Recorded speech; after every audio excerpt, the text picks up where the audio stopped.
What is your favorite video game system of all time? For me, it's super easy. It's the Super Nintendo Entertainment System. I love the library of games that you can play on this. The thing is, it's a little bit more limited than it needs to be, and here's what I mean by that. So what Nintendo did with the Super Nintendo and the Japanese Super Famicom was they region locked them by the shape of the cartridges. Dumb. So dumb and so annoying, because there are so many great games for the Super Famicom we didn't get here in the US that, like, I love playing, I love collecting. Mario and Wario is a Super Famicom game that I have in my collection and I absolutely love. And I wanted to fix that. I wanted to be able to play Japanese Super Famicom games on my US Super Nintendo, so it'd be as easy as me taking a US cartridge, snapping it into place, and playing.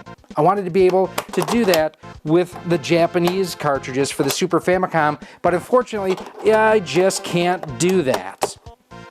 Wait, well, now I can. See, I came up with something I am calling the NEStoration Super NES region-free mod. And basically what it does is it replaces this big old hunk of plastic that's inside of this unit here and will allow you to play both Super Nintendo and Super Famicom games. Now, one thing of note, this is only for the US NTSC systems.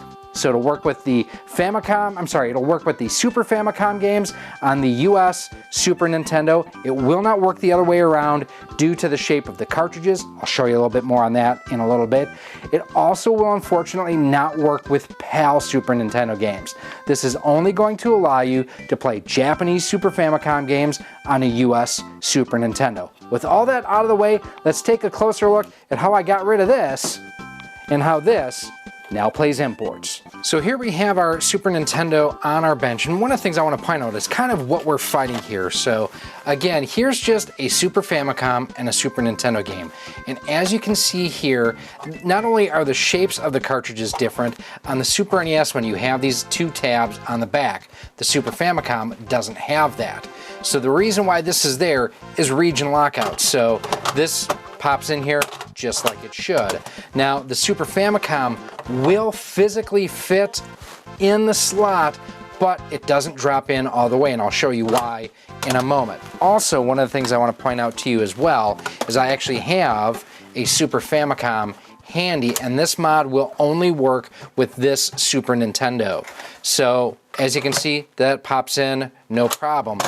But the Super Nintendo, the North American version, will not go in here at all. The way that this is shaped on the outside, it doesn't have the provision that you can drop this into there.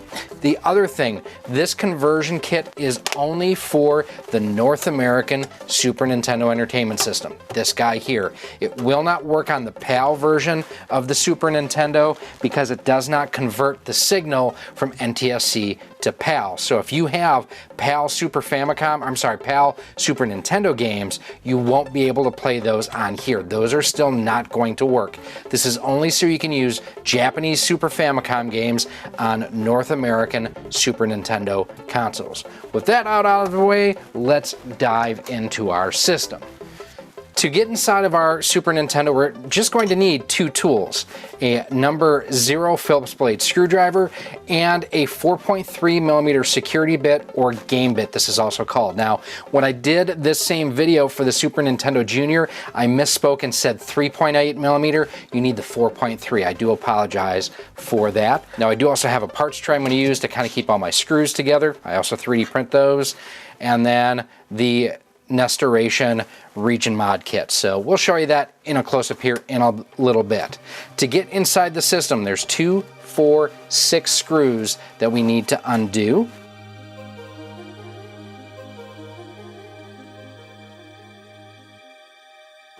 Okay, we're just going to turn the system over to get those screws out.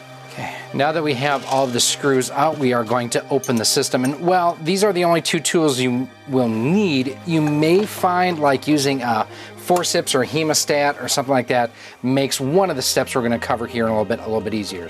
So for right now, we're just going to remove the top. We can set the bottom completely aside for now. Everything we're going to work on is on this part here. So what we need to do is we need to remove this section here. So there's 1, 2, 3, 4, 5, 6, 7, 8 total screws.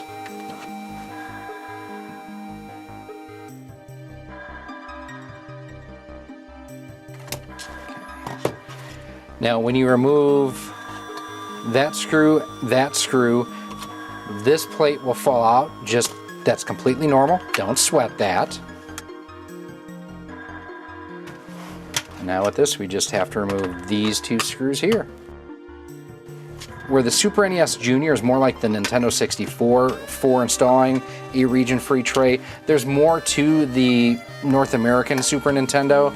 It's not terrible, you just take a few pieces apart is all. So we need to remove the locking lever here.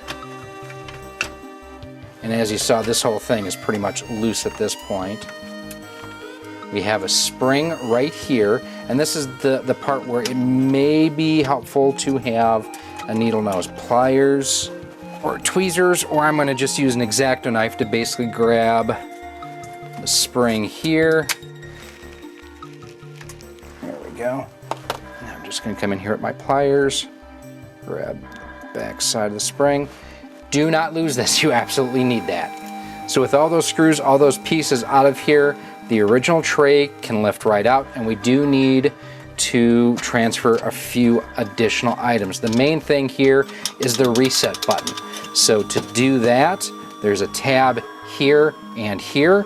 All that we need to do is push that in, and if you've got long enough fingernails, you can do that. Again, this is one of those where having a pliers, you can just push in on the tabs, squeeze down, boom, super easy to do. Now the reason I was even able to do this was thanks to the team over at SainSmart for sending me this here. This is the 3D Maker Pro SealLite 3D scanner.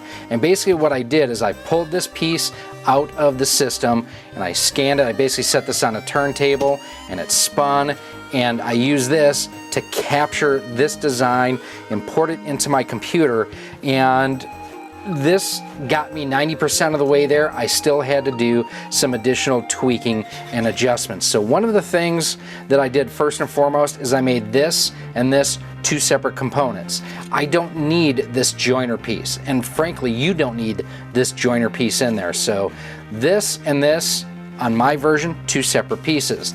The other thing I did is I wanted to see, like on the Super NES Junior version, could I remove these 2 posts? And unfortunately I can't, because these screw in through the bottom. There's 2 screws that go into that. So what I ended up doing is I made them separate components, and I'll show you how those get installed here in a moment, that basically they key right into the base on my 3D printed version.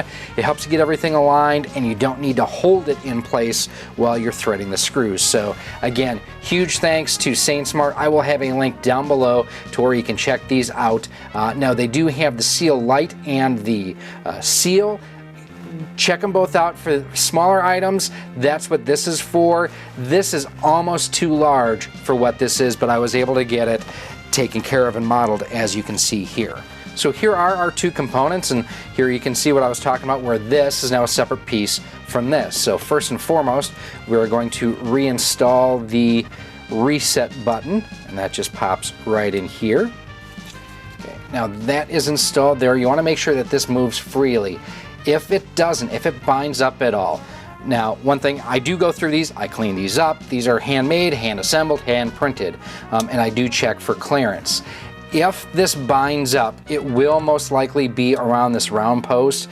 You can just use, either a reamer, a tapered reamer like this, or an X-Acto knife to kind of trim that around. But I am doing my due diligence to make sure that these operate freely. In fact, going through here, I'm actually going to scan this piece, and I'm going to make a jig to make sure that I can test these properly. So there's this. All right, so we're going to go ahead and we're going to get this lined up here. Slide it into place. And then you'll have your spring hook here that'll also go around that side there. All the holes should line up without issue. And now we're ready to start our basic reassembly. And for this, all I'm going to do is I'm going to take our existing screws, place it in the hole. I'm going to unscrew slightly first so the screw takes a set in the plastic. You'll hear it take a set and then screw back in. Beautiful. That one is in. Do not torque these down. This is a softer 3D printed material than the ABS plastic that it comes with normally. If you crank these down, you're going to warp these, you're going to cause binding in places. Just snug them down. Do not go gorilla on them. Same thing, unscrew, it'll take a set, and then screw it in.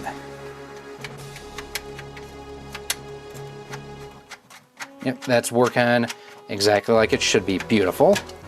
And with that now, we're going to grab our spring, place it around the post there, and then get it around the bottom post.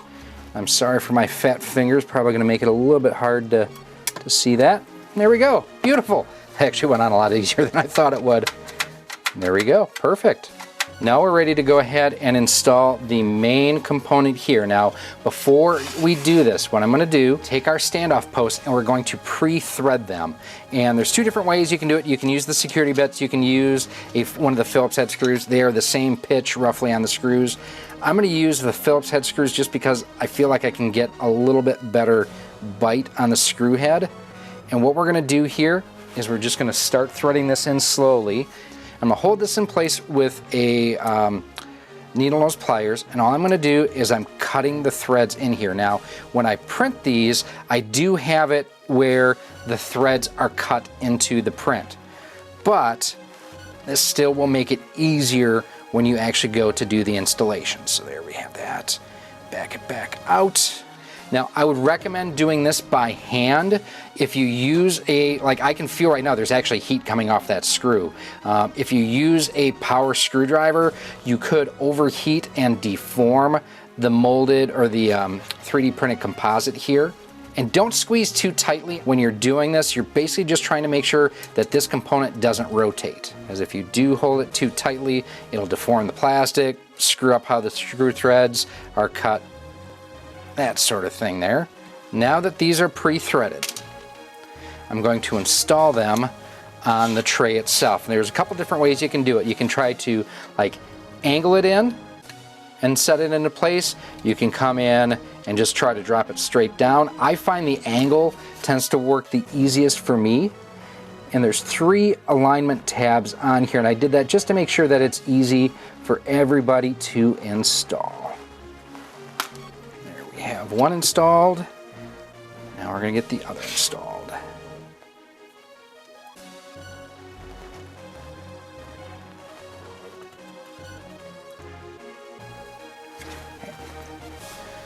Now we have both standoffs installed. Now we come in. The slot here goes towards the front. Now at this point we're going to screw in our 2 screws on the back, and same thing as with the front ones. Going to unscrew slightly before screwing in. We just took a set, screw it in. We go with that one. There, it just snapped in. Tighten that bad boy down. Now we're going to come around to the front side here. Now one of the things I have done is I've designed this so that you no longer use the locking mechanism. It just makes it simpler all around. So, but one of the things I do is I reinstall the little screw and washer right here, just to make sure you know where it is. Okay. We're going to flip this over. We're going to reinstall the Super Nintendo badging. I can probably clean my system a little bit. And then same thing here, we're just going to unscrew slightly before we screw in. 2 more to install, we're good to go. Now I may do a revision down the road where it does have the post over here so that you can go ahead and still use the eject lever, but for right now I think it's just simpler to do it like this. Now when you have everything together, before you put this back on, make sure that you get free movement out of the door. That's exactly what we're looking for. We're also just going to test fit. Super Famicom drops right in, and so does the Super Nintendo. Now, we're ready to put this on top of the bottom shell here. The one thing again with these guys, they're just held in place by pressure right now, so we're going to do the 4 screws on the outside before we do those 2 posts. Again, we're going to make sure too the power switch is in the off position, and then we're going to slide the power switch in the off position on the top of our case. Again, just making sure we have proper alignment.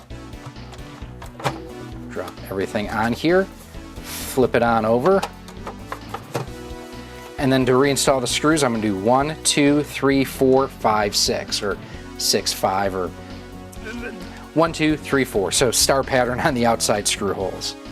Same thing, we're going to unscrew, took a set, tighten it back down.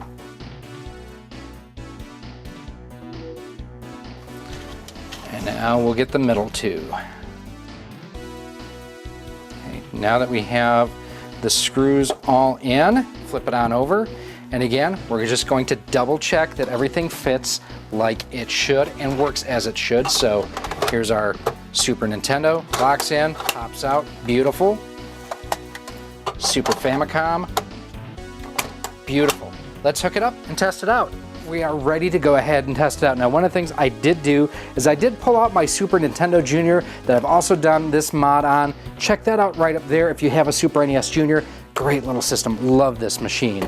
Also still have my Super Famicom sitting here. This is the PAL version of Yoshi's Island. We're going to insert it and just show you what happens. And in this instance, nothing. Now on my Super Famicom, it'll actually give me a warning. I don't know if the US system actually had that in there or not. This is not showing me anything though. We're going to grab Super Mario World All-Stars, or Super Mario All-Stars and Super Mario World.